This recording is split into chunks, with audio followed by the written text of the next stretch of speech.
I recently heard that roughly 200 Canadians a day attempt to commit suicide. To be honest, I had no idea the numbers were that high.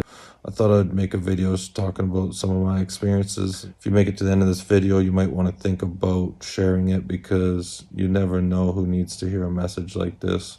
Personally, the people in my life that have committed suicide were people that I did not expect or have any suspicion of even depression. Never know who needs to hear it. In 2014, when I attempted to end my life by starting my car in my garage, it was a Sunday and I went into work the next day, and one of my coworkers asked me how my day was, my weekend was, and I was like, oh, it was good. Looking back on my journey, one of the things that I recognize is that leading up, in 2013, when I was 33 years old, I lost my mom to cancer, and I woke up the next day and I had this instant awakening, and I seen all this pain and anger within, and I viewed healing as impossible.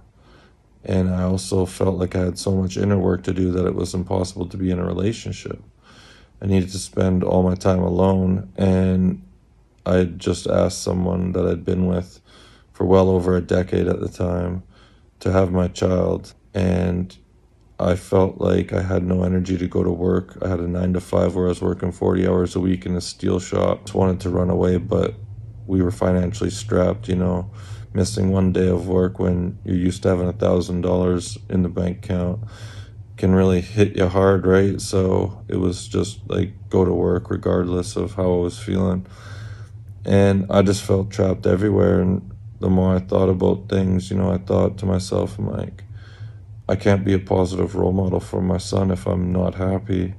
And if I just ended my life, all my problems would go away. And eventually, my wife at the time would meet someone that would be able to raise my son in a healthier environment than I would have been able to. And so I convinced myself that I was actually doing him a favor. And when I look at my relationship now, it kind of blows my mind. So if you're thinking about ending your life, I would recommend you really sit down with yourself and ask you what lies you're believing. Whether it's you can't heal from a loss of a loved one, or you can't, achieve that dream job, or whatever it is. There's a million different excuses, right? You're believing something that you can't achieve, and from my experiences, I know that this is what can lead you down a very dark path. So identify those lies as soon as possible. Know that healing's possible. And one of the things you can look forward to is the more shit you've been through in life, if you can pull through, and you can, because I did it even though I didn't want to, greater the payoff is. Things will start transforming in your life, but you just have to take baby steps towards it. Suicide is not the answer. Everything you've been through will pretty much be for nothing. Depending on your belief system, but from what I've been shown, if you do commit suicide, you're basically gonna find yourself in a reality with a very similar experience, and you're gonna have to learn to overcome that again. So why not just do it in this life? Reach out, talk to people, do what you gotta do. Personally, I would now recommend just sit down by yourself, learn to breathe, and just really learn to meditate, because meditation can change your life. It changed mine for sure.